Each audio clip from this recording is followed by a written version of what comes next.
Hello दोस्तों, मैं हूं विवेक और आप देख रहे हैं विद्यावती एकेडमी। उत्तर प्रदेश अधीनस्थ सेवा चयन आयोग ने अभी वैकेंसी रिलीज नहीं की है। अभी वैकेंसी आने वाला है कृषि प्राविधिक मतलब एग्रीकल्चर टीए। एग्रीकल्चर टीए से रिलेटेड 2 वीडियो हमने चैनल पर ऑलरेडी अपलोड कर दिया हूं और जो वीडियो आप लोगों को दिया जा रहा है यह वीडियो प्रीवियस ईयर क्वेश्चन को एनालिसिस करके दिया जा रहा है ताकि आप लोग इसे पढ़ें और ज़्यादा से ज़्यादा क्वेश्चन अटेम्प्ट कर सकें। इसलिए हम ये वीडियो आप लोगों के लिए लेकर के आ रहे हैं। और आज का जो टॉपिक है वो बीज से रिलेटेड है। सीड मतलब कि कितने प्रकार का सीड होता है और बीज का उपचार कैसे किया जाता है, बीज के लिए कौन कौन सा तापमान, वातावरण, जलवायु और बीज की सुसुप्तावस्था, बीज प्रमाणीकृत, बीज निगम क्या होता है और बीज अधिनियम कब लाया गया था, बीज के बारे में पूरा डिटेलिंग वीडियो आज रहेगा। और हाँ, एक जरूरी सूचना, यदि आप लोग हमारे इंस्टाग्राम को फॉलो नहीं किए हैं तो आप लोग वीडियो के डिस्क्रिप्शन में जा करके लिंक है, वहां पर इंस्टाग्राम पर फॉलो कर लीजिए और जो भी न्यू अपडेट आता रहेगा हम आप लोगों को उस पर प्रोवाइड करवाते रहेंगे। चलते हैं अपने पीपीटी की ओर। बीज के प्रकार। यह बीज के प्रकार बॉटनी के दृष्टिकोण से नहीं अपितु कृषि के दृष्टिकोण से मतलब बोए जाने के दृष्टिकोण से बीज के कौन कौन से प्रकार होते हैं। तो उन्नत बीज के 5 श्रेणियां निम्न प्रकार हैं। पहला, मूल केंद्रक बीज, न्यूक्लियस सीड या नाभिकीय बीज। इसे नाभिकीय बीज के नाम से भी जानते हैं, मूल केंद्रक बीज, और इंग्लिश में न्यूक्लियस सीड भी कहते हैं। यह किसी विकसित होने वाली नई किस्म की शुरुआती बीज है।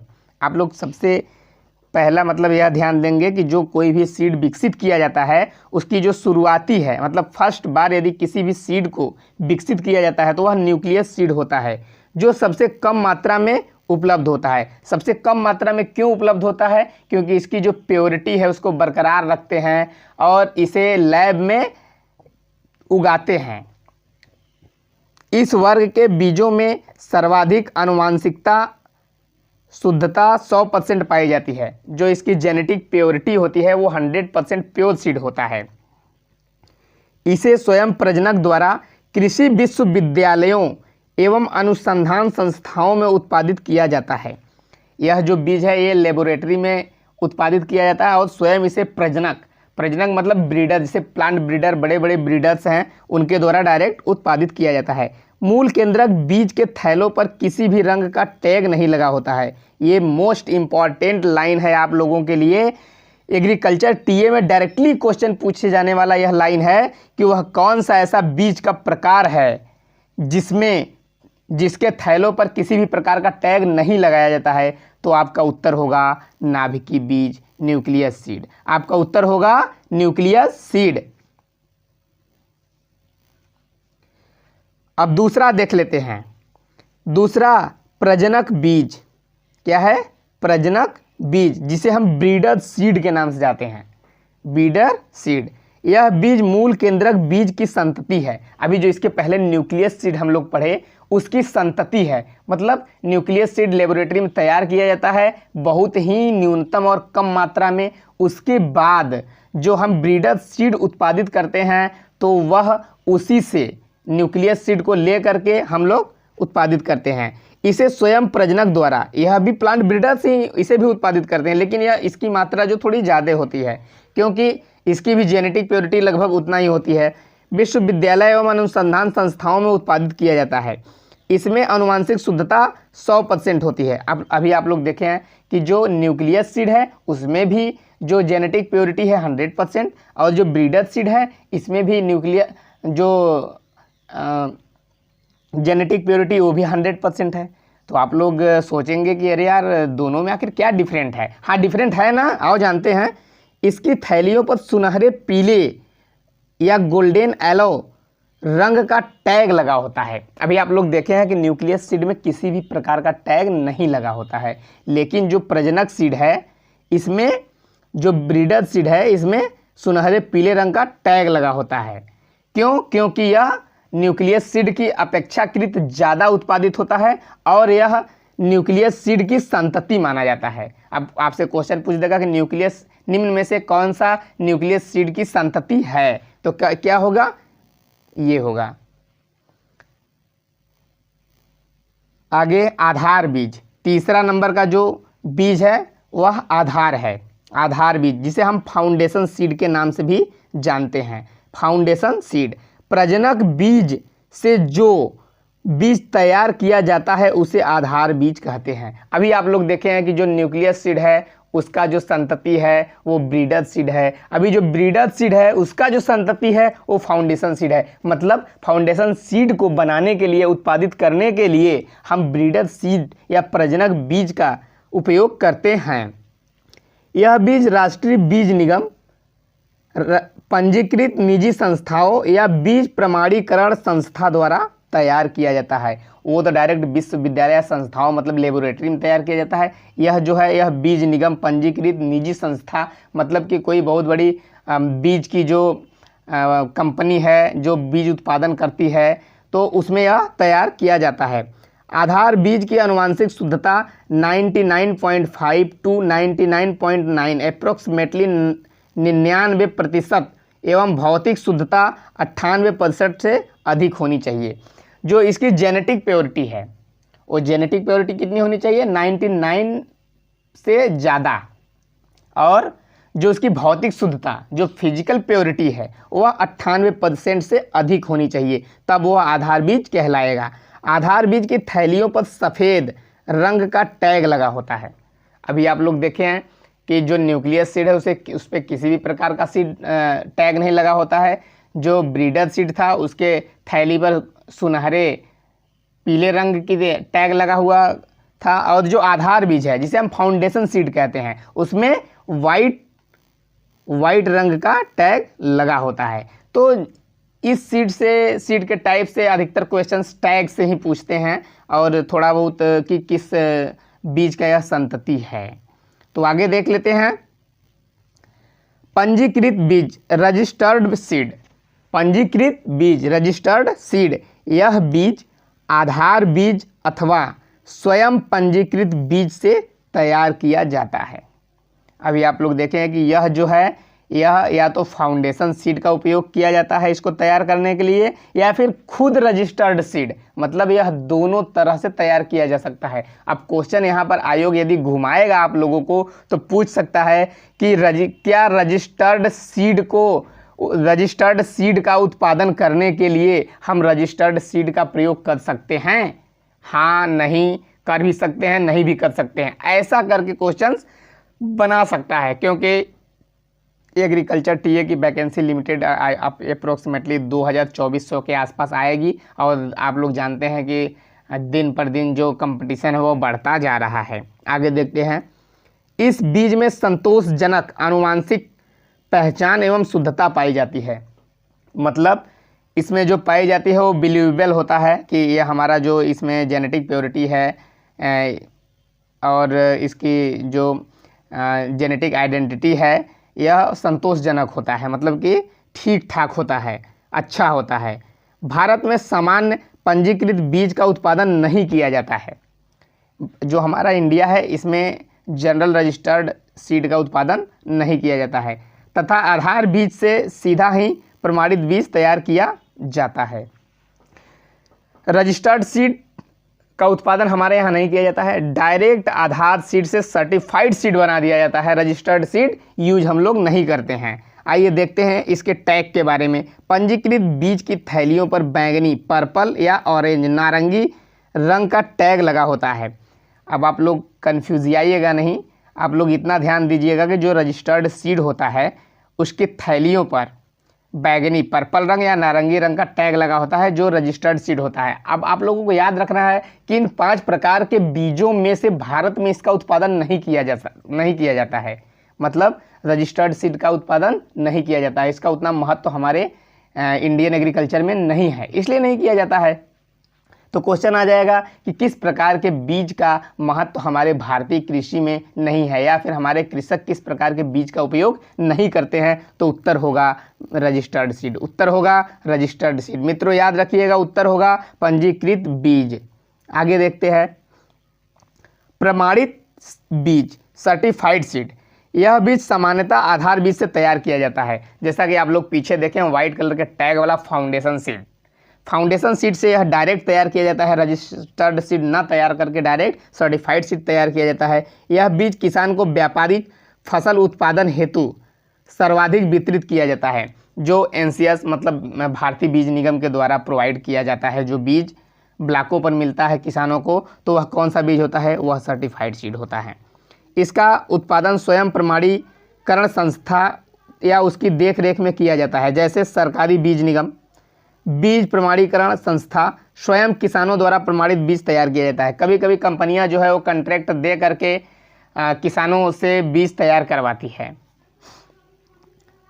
प्रमाणित बीज की थैलियों पर नीले रंग, ध्यान दीजिएगा, नीले रंग का टैग लगा होता है। तो इसे हम क्या करते हैं कि नीले रंग से ही रंग देते हैं। नीले रंग का टैग लगा होता है। इसमें आनुवांशिक शुद्धता एवं भौतिक शुद्धता 98% से अधिक होती है। आप लोग ध्यान देंगे कि 2% जो जेनेटिक प्योरिटी, फिजिकल प्योरिटी है, वह घट चुकी है न्यूक्लियस सीड और ब्रीडर सीड से। कॉन्सेप्ट क्लियर होना चाहिए। कॉन्सेप्ट क्लियर होगा, उत्तर मार करके आएंगे और नौकरी ले करके आएंगे। आगे देखते हैं। अब हम लोग देखेंगे बीज अधिनियम। आखिर क्या है सीड एक्ट, कब पारित किया गया और यह कब लागू हुआ, तो आइए इसके बारे में हम जानते हैं। बीज अधिनियम सीड एक्ट 1966 का दौर तो हमारे मित्रों को सबको याद होगा, क्योंकि उसी समय भारत में एक बहुत बड़ा रिवॉल्यूशन हुआ था, जिसे हम हरित क्रांति के नाम से जानते हैं। तो हरित क्रांति के समय 1970 के दशक में, 1960-70 के दशक में भारतीय कृषि में एक क्रांति हुई थी, जिसे हम हरित क्रांति के नाम से जानते थे। उसी समय बीज अधिनियम पारित किया गया। संसद में 29 दिसंबर 1966 में बिल पारित हुआ तथा 2 अक्टूबर 1969 में लागू हुआ। यह जो बीज अधिनियम था, इसको लागू किया गया 69 में, कि मतलब हमारे जो किसान हैं, जो असहाय किसान है, छोटे किसान है, जिनके पास बैंक बैलेंस नहीं है और जो आर्थिक रूप से कमज़ोर किसान है, उन लोगों को अच्छी गुणवत्ता वाला बीज प्रोवाइड कराया जाए, इसलिए इस अधिनियम का उपयोग किया गया, इसे लागू किया गया। बीज उत्पादन एजेंसी। आइए हम जानते हैं कि बीज उत्पादन एजेंसी कौन कौन सी है। सीड प्रोडक्शन एजेंसी, पहला भारतीय या राष्ट्रीय बीज निगम, एनसीएस, नेशनल सीड कॉरपोरेशन। यह संस्था 1963 में पंजीकृत हुई। यह उसी समय की बात है जब भारत में हरित क्रांति आने वाली थी, तो उसी समय एक संस्था बनाई गई जिसे हम नेशनल सीड कॉरपोरेशन कहते हैं, भारतीय या राष्ट्रीय बीज निगम कहते हैं। तो राष्ट्रीय बीज निगम 1963 में प्रभावी हुई। इसके द्वारा विभिन्न फसलों के आधार बीजों का उत्पादन एवं वितरण होता है। जो अब आप लोग याद रखेंगे कि जो नेशनल सीड कॉरपोरेशन है वो किस प्रकार के बीज का उत्पादन करती है, तो फाउंडेशन सीड का उत्पादन करती है। मित्रों याद रखिएगा कि फाउंडेशन सीड पर किस रंग का टैग लगा होता है, फाउंडेशन सीड पर वाइट रंग का टैग लगा रहता है। आप लोग भूलिएगा नहीं, बहुत इंपॉर्टेंट है, मोस्ट इंपॉर्टेंट लाइन है, या मोस्ट इंपॉर्टेंट क्वेश्चन यहाँ से आ सकते हैं। देखते हैं दूसरा, राज्य बीज निगम।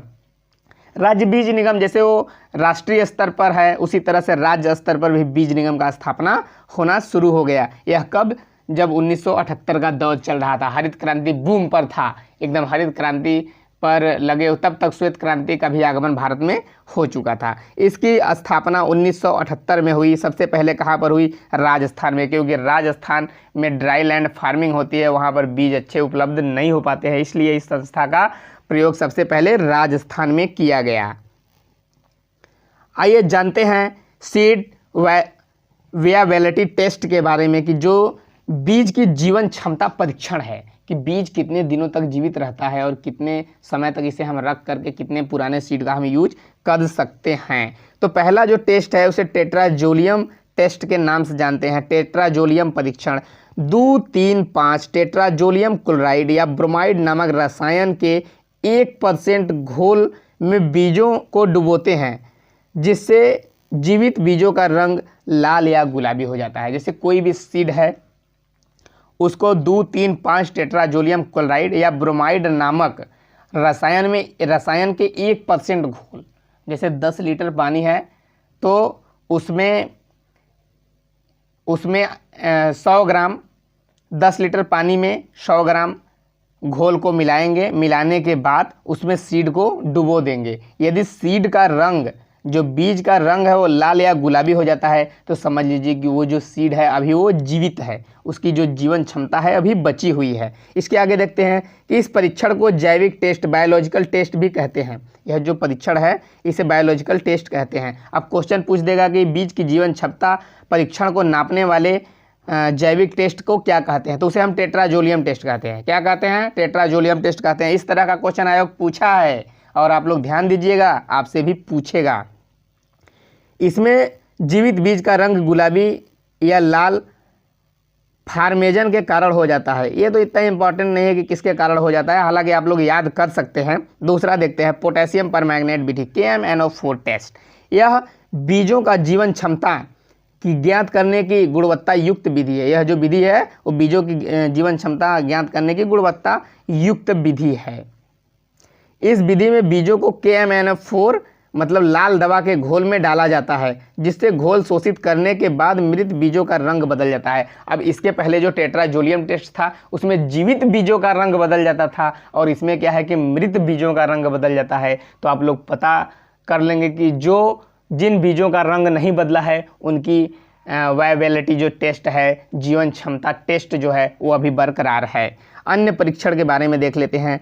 पोरडेक्स परीक्षण और इंडिगो कमाइन परीक्षण या इंडियो कमाइन विधि, इस दो तरीके से और प्रयोग किया जाता है। इसका प्रयोग बहुत कम किया जाता है। सबसे अधिक प्रयोग KMnO4 मतलब लाल दवा परीक्षण और टेट्राजोलियम परीक्षण किया जाता है। बीज का वास्तविक मान, हम रियल वैल्यू कैसे निकालेंगे कि कितना % हमारा जो सीड है वो जर्मिनेट कर रहा है, तभी तो उस सीड का प्रयोग हम अपने फील्ड में करेंगे। ऐसा नहीं है कि हम खराब सीड अपने फील्ड में फेंक दें और वो जर्मिनेट ही ना करे और हमें जुताई बुआई को लेकर के तमाम जोखिमों का सामना करना पड़े। यह शुद्धता प्रतिशत गुणित्ते अंकुरण प्रतिशत का मान होता है। यह जो जेनेटिक प्योरिटी % एंड जर्मिनेशन % का जो वैल्यू होता है वह होता है, जिसको प्रतिशत में व्यक्त करते हैं। किस तरह से करते हैं? बीज का वास्तविक मान 75% से अधिक होना चाहिए। जो वास्तविक मान होता है वो शुद्धता % गुणे अंकुरण बटे 100। इस तरह से हम इसको निकाल सकते हैं कि जो हमारा बीज का रियल वैल्यू है वह क्या हो सकता है। प्रमाणित या उत्तम बीज की विशेषताएं। अब हम लोग बीज के बारे में तो जान गए कि जो सर्टिफाइड बीज है और जो बेस्ट क्वालिटी का बीज है वो तो बीज है, लेकिन उसकी कुछ विशेषताएं भी होती हैं। विशेषताएं से क्या है कि अब जो आयोग है ना वो इतना अंदर घुस करके पूछ रहा है कि आप लोग मतलब कि कन्फ्यूज़न में पड़ जाएंगे, लेकिन हम आप लोगों को कन्फ्यूज़न में नहीं होने देंगे। हम इसीलिए तो लेकर के आए हैं आप लोगों को सरल से सरल भाषा में समझाने के लिए UPSSSC एग्रीकल्चर TA कृषि प्राविधिक का नया बैच। अब आप लोग इसमें बढ़िया से मेहनत कीजिए और हमारे साथ बने रहिए, नौकरी पक्की है। आइए देखते हैं। आनुवांशिक शुद्धता एवं भौतिक शुद्धता 98% से अधिक होनी चाहिए। जो उत्तम बीज होता है उसमें जो जेनेटिक प्योरिटी होती है मतलब सर्टिफाइड सीड से नीचे का सीड नहीं होना चाहिए। संकर मक्का में सर्वाधिक अंकुरण % 90%। जौ, गेहूं, सरसों, चना में न्यूनतम अंकुरण % 85% होती है। जो सबसे अधिक, अब आप लोग पूछ लेंगे कि सबसे अधिक जो रियल वैल्यू होता है वो किस में होता है, वास्तविक मान सबसे अधिक किस में होता है, तो वो मक्का में होता है, क्योंकि मक्का का जो अंकुरण क्षमता है वो 90% तक होता है। और गेहूं, जौ, सरसों एवं चना में जो मतलब ये सब रबी की फसलें हैं, जो इसमें होता है अंकुरण क्षमता वो 85% होता है। धान, ज्वार, रिजका में अंकुरण क्षमता 80% होती है। मूंग, मोठ, उड़द में न्यूनतम अंकुरण क्षमता 75% होती है। मूंगफली, सोयाबीन, ग्वार में अंकुरण क्षमता 70% होती है। कपास में न्यूनतम अंकुरण क्षमता 65% होती है। अधिकतम भंडारण नमी प्रतिशत, मतलब कि जब हम भंडारण करते हैं तो किस तरह से या कितना नमी, हमारे मॉइस्चर कितना हमारे ग्रेन्स में होना चाहिए कि हम उसे भंडारित कर सकते हैं। गेहूँ जौ में, यहाँ जी लिखा है, आप लोग ध्यान दीजिएगा। गेहूँ जौ में 12 से 9, यहाँ पर आप लोग ध्यान दीजिएगा कि ये 12 से 9 है, ये नहीं है, यहाँ पर 12 से 9%। चावल में 13%, बाल वाली फसलों में 9%, तेल वाली फसलों में 8 से 9% मॉइस्चर होना चाहिए। जब इतना ग्रेन में उसके मॉइस्चर होगा तो आप लोग आसानी से भंडारित कर सकते हैं। जो सीड है उसे सड़ने या फिर गलने की कोई भी जोखिम का सामना नहीं करना पड़ेगा। बीज सूचकांक, सीड इंडेक्स। अब यहाँ पर देखिए घुमाने वाली बात है कि आप लोग ध्यान रखिएगा, इसको एकदम ज़रूर से ज़रूर याद कर लीजिएगा, क्योंकि यहाँ से क्वेश्चन डायरेक्ट पूछे जाते हैं और पूछे जाने की 100% संभावना है। 100 बीजों के, यहाँ बीजा लिखा है, 100 बीजों के भार को बीज सूचकांक या सीड इंडेक्स कहते हैं। अभी आप लोग सुने होंगे टेस्ट वेट, तो वो भी आएगा अभी। जिन फसलों के बीजों का आकार मोटा होता है उनमें परीक्षण भार टेस्ट वेट की जगह सीड इंडेक्स काम में लेते हैं। जैसे चने का सीड इंडेक्स 16 से 27 ग्राम होता है। अब आपसे कोई पूछ दे कि मक्के का टेस्ट वेट कितना होता है, तो या फिर आपसे क्वेश्चन पूछ दे कि निम्न में से मक्के का टेस्ट वेट है 15 से 18 ग्राम, 15 से 20 ग्राम, 18 से 25 ग्राम, 15 से 21 ग्राम, या इनमें से कोई नहीं, तो आप लोग क्या लगाएंगे? आप लोग तो लगा देंगे कुछ अनुमानित देख करके, लेकिन नहीं, क्योंकि मक्के का टेस्ट वेट होता ही नहीं है, उसका सीड इंडेक्स होता है। अभी आप लोग देखे हैं कि जो मोटा आकार, जिन बीजों का मोटा आकार होता है उनमें टेस्ट वेट की जगह सीड इंडेक्स काम में लेते हैं। ये मोस्ट इम्पॉर्टेंट है। अब देखते हैं टेस्ट वेट। 1000 बीजों के भार को टेस्ट वेट कहते हैं। जैसे धान का जो टेस्ट वेट है 25 ग्राम, मतलब 25 ग्राम। बासमती धान का 21 ग्राम, सॉरी, गेहूं का 40 ग्राम। फ्लेरिस माइनर, गेहूं के मामा का 2 ग्राम टेस्ट वेट होता है। डॉर्मेंसी, सुसुप्ता अवस्था। डॉर्मेंसी पीरियड्स क्या होती है? जब बीज को हम रख देते हैं तो वह सुसुप्ता अवस्था में रहता है। जैसे डिब्बे में रखा हुआ बीज तो जर्मिनेट नहीं कर सकता है, क्योंकि वो सुसुप्त अवस्था में है। वह या तो उसकी जो डॉर्मेंसी पीरियड है उसे हमें तोड़ना पड़ता है। अब तोड़ते कैसे हैं? फिर उसके बाद हमें उसे उचित जलवायु में रखना पड़ता है, तब वो सीड अंकुरित होता है। तो सुसुप्तावस्था के बारे में जान लेते हैं। जीवित बीजों को अंकुरण के लिए आवश्यक सभी दशाएं उपलब्ध होने पर भी अंकुरण नहीं होना बीज की सुसुप्तावस्था कहलाती है। जैसे एक बीज है, उसे हम मिट्टी में डाल देते हैं, उचित तापमान, उचित नमी, उचित वायु तीनों देने के बाद भी वह बीज जीवित है, उसका हम टेस्ट कर चुके हैं। उसके बाद भी जब उसका अंकुरण नहीं होता है तब हम समझ जाते हैं कि यह जो बीज है ये सुसुप्त हो चुका है, सुसुप्तावस्था में चला गया है। बीजों की सुसुप्तावस्था आंतरिक एवं बाहरी कारणों से होती है। आंतरिक कारण मतलब कि इसका जो सीड कोटिलिडन है वो हार्ड होता है, या बाहरी कारण इसका जो सीड कोट होता है वो हार्ड होता है। जंगली जई में 3 प्रकार की सुसुप्तावस्था पाई जाती है। अब तो अभी तो 2 प्रकार का सुसुप्तावस्था था, एक इंटरनल एक एक्सटर्नल, लेकिन ये तीसरे प्रकार की सुसुप्तावस्था कौन सी है? तीसरे प्रकार की सुसुप्तावस्था है कि उचित जलवायु मिलने पर भी सीड ग्रो ना करे। बीजों की सुसुप्तावस्था को तोड़ना, जो सीड है उसके डॉर्मेंसी पीरियड को कैसे हम ख़त्म कर सकते हैं? मेथड पहला, स्कैरिफिकेशन मतलब खुरचना। बीजों की बाहरी परत को रासायनिक, यांत्रिक या तापी विधियों द्वारा तोड़ते या खुरचते हैं, जिससे बीजों का सख्त आवरण टूटने से पानी एवं गैसों का विनिमय होता है। अब जैसे कोई हार्ड सीड है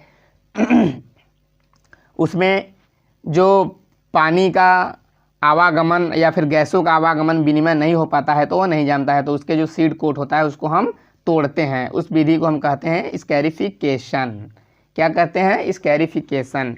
KNO3 पोटेशियम नाइट्रेट का 1 से 3% घोल, कितना? 1 से 3% घोल बीज की बाहरी परत को तोड़ने में काम करता है।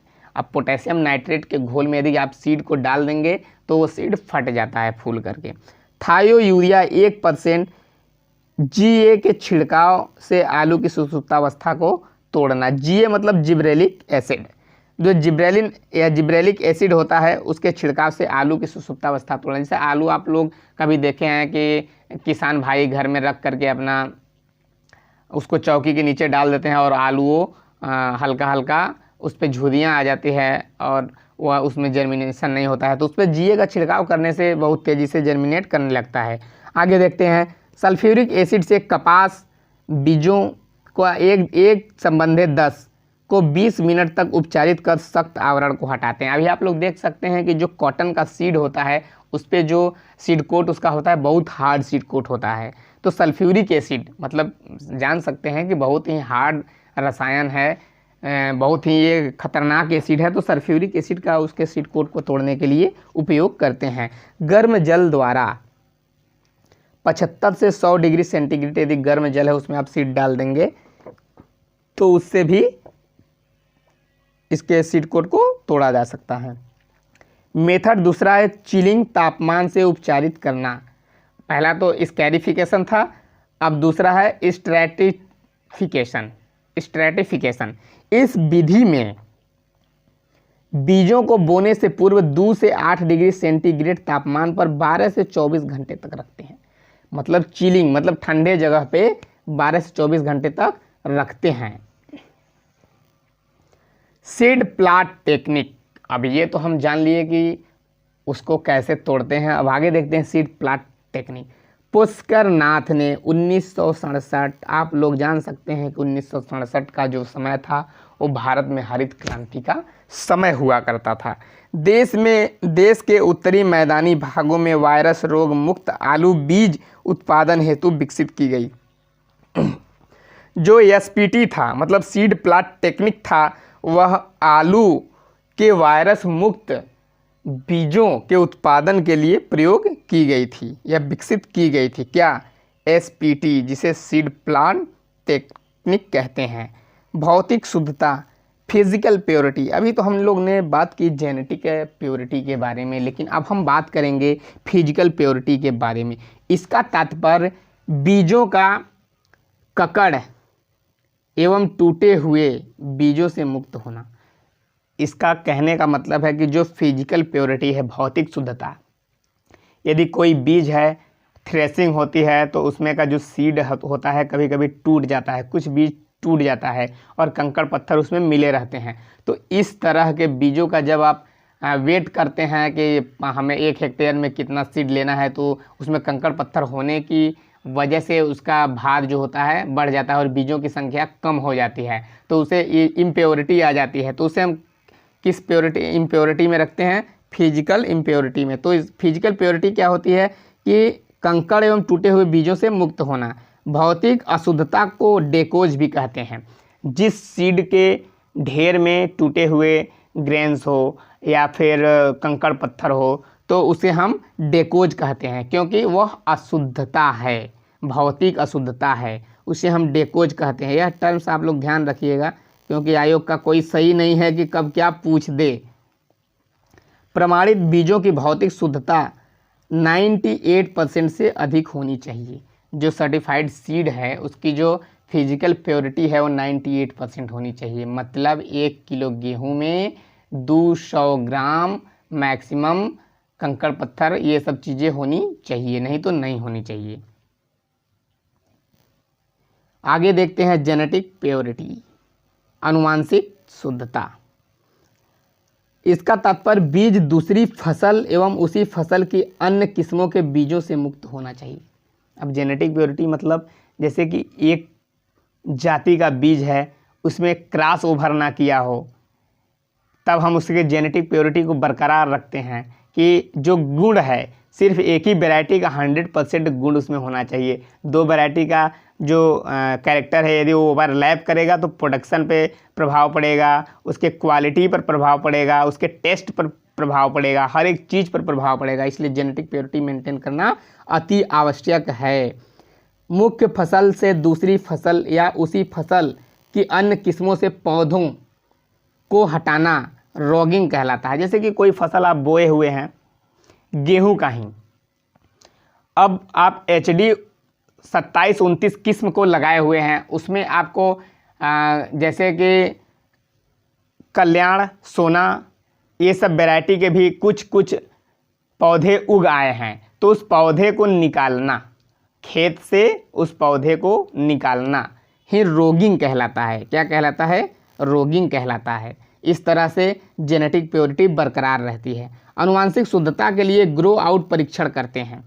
ग्रो आउट परीक्षण, जैसे ग्रो आउट परीक्षण भूमि को तैयार करते हैं, उसके बाद जो 100% जेनेटिक प्योर बीज होता है उसको उसमें अप्लाई करके उसको देखते हैं कि जो जर्मिनेशन है वो किस तरह से हो रहा है, आगे पीछे तो नहीं हो रहा है सीडों का। यदि आगे पीछे होता है तो हमें पता हो जाता है कि जो जेनेटिक प्योरिटी में डिफरेंसेस हैं वो बना हुआ है। इस तरह से ग्रो आउट टेस्ट होता है। प्रमाणीकृत बीज की आनुवांशिक शुद्धता 99% से अधिक होनी चाहिए। जो सर्टिफाइड सीड अभी यहाँ पर बता रहा है कि उसकी जो शुद्धता है 99% से अधिक होनी चाहिए, तभी वह जेनेटिक प्योर सीड कहलाएगा। ऑर्थोडॉक्स सीड, अभी क्या होता है ऑर्थोडॉक्स सीड? ऑर्थोडॉक्स सीड क्या होता है? अभी आप लोग तो नाम भी सुन रहे होंगे, हमारे लिए भी नया नाम ही है, लेकिन आइए जानते हैं। ऐसे बीज जो कम तापमान एवं नमी पर लंबे समय तक भंडारित ऐसे बीज जो कम तापमान और कम नमी पर लंबे समय तक भंडारित करने पर भी जीवित रहते हैं। समझ सकते हैं कि ऐसे बीज जो है वो डॉर्मेंट पीरियड में अधिकतर रहते हैं, उसे ऑर्थोडॉक्स सीड हम कहते हैं। अब उदाहरण लेते हैं कि ऑर्थोडॉक्स सीड का उदाहरण क्या है। उदाहरण यह है कि अनाज एवं दाल वाली फसलों के बीज, अधिकतर जो अरहर, चना, मसूर, मूंग, उड़द और गेहूं, जौ, जई, धान, ये सब जो होते हैं ये लंबे समय तक कम तापमान और कम नमी पर भंडारित किए जा सकते हैं। रिकेल्सिट्रेट सीड, अभी आप तो ऑर्थोडॉक्स सीड के बारे में जाने, अब रिकेल्सिट्रेट सीड क्या होता है? ऐसे बीज जो कम तापमान एवं नमी पर भंडारित करने पर जीवित नहीं रहते हैं। अभी तो आप लोग देखें कि कम तापमान और कम नमी पर भंडारित रहने पर अधिक समय तक जीवित रहते हैं, वो अनाज और दाल वाली फसलों के बीज थे, उसे ऑर्थोडॉक्स सीड कहते थे। अब रिकेल्सिट्रेट सीड क्या कहते हैं कि जो कम तापमान और कम नमी पर भंडारित करने पर जीवित नहीं रहते हैं। उदाहरण आम और नारियल के बीज। इसे यदि कम तापमान पर हम रखेंगे, लो टेम्परेचर और लो मॉइस्चर पर, तो यह जीवित नहीं रह पाएगा, यह मर जाएगा। अब जान लेते हैं कि मिनिमम आइसोलेशन डिस्टेंस, पृथक्करण दूरी। अब अलग अलग पृथक्करण दूरी अलग अलग फसलों का होता है। बीज उत्पादन में आनुवांशिक शुद्धता को बनाए रखने के लिए फसल की विभिन्न किस्मों को मध्य दूरी रखी जाती है। अब जैसे कि गेहूं का है, उसका यदि हम फाउंडेशन सीड तैयार करते हैं तो उसकी जो आइसोलेशन डिस्टेंस होता है उसे हम 3 मीटर रखते हैं, और जो यदि सर्टिफाइड सीड तैयार करते हैं उसे भी 3 मीटर रखते हैं। अब जैसे हम चना को ले लेते हैं तो चना का जो यदि हम फाउंडेशन सीड तैयार करते हैं तो उसे 10 मीटर रखते हैं, और जो मूंग तैयार करते हैं तो उसे 5 मीटर रखते हैं।